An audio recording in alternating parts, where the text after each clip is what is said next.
Hi, we're group number 1. Our names are Janelle, Cindy, and Addie, and today we're going to talk about this 48-year-old woman named Susan. And she is in her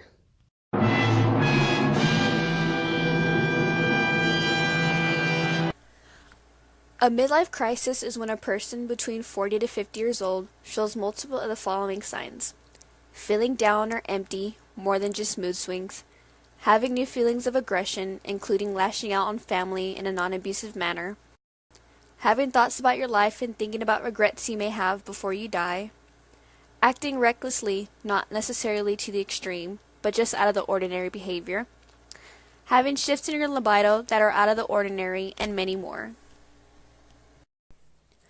This brings us to Erikson and the foundation of the midlife crisis.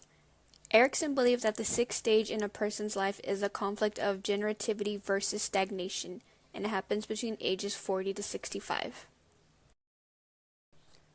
One argument, presented in a longitudinal study of 75 years at Harvard, argued that Erikson's stage is less about where the person is in their life age-wise, and is more about where the person is socioeconomically and with one's own abilities to form connections with others. There is a new theory proposed by a licensed counselor in Georgia that a midlife crisis happens in stages similar to the stages of grief displayed in other stages of life. Stage number 1 is denial.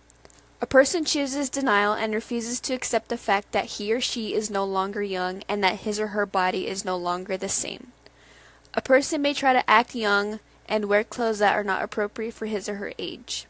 In this stage, a person may try to erase the signs of old age by undergoing cosmetic surgery or anything that may alter their appearance.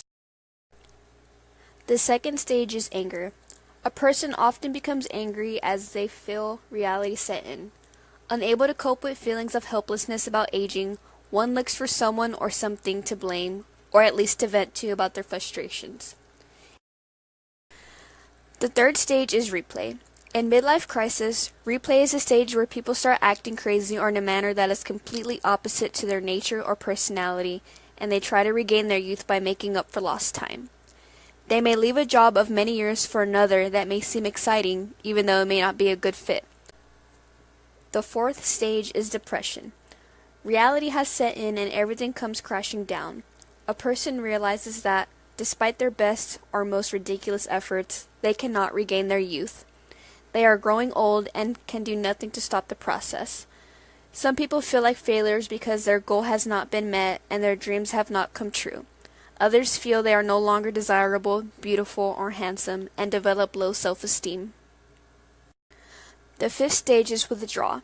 This is the stage when a person begins to separate from family and friends, cutting off true source of demonstrated love, reassurance, and appreciation. Instead, they become solitary and isolated, refusing, or not even recognizing, the help they most need. Sometimes, even after a great deal of unhealthiness in a midlife crisis, one is able to come to terms and be at peace with the aging process. If this happens, it is essential that a person acknowledges, admits, and addresses the damage they have caused their friends and loved ones during their quest for eternal youth. Acceptance is very important because that is when we acknowledge our own mortality and come to terms with the aging process. Those who cannot accept the fact that they are aging and do not fall into Erikson's generativity category have been proven to have higher levels of dysfunction and depression later on in life. Of course, this is still a new theory and may not apply to everyone, but we just thought that the theory was interesting and worth considering. The truth about all of this is that, although the midlife crisis is very much real, it is not something most of us have to be worried about. If it does happen at all, it will be minor and most likely not affect you in a life-altering way. One study reported that only 26% of Americans experience a midlife crisis. To us, the best way to approach the midlife crisis is the same way the AARP did. They decided to throw out the term midlife crisis and started a program called Life Reimagined, and that's how we would like to approach our lives as we grow old.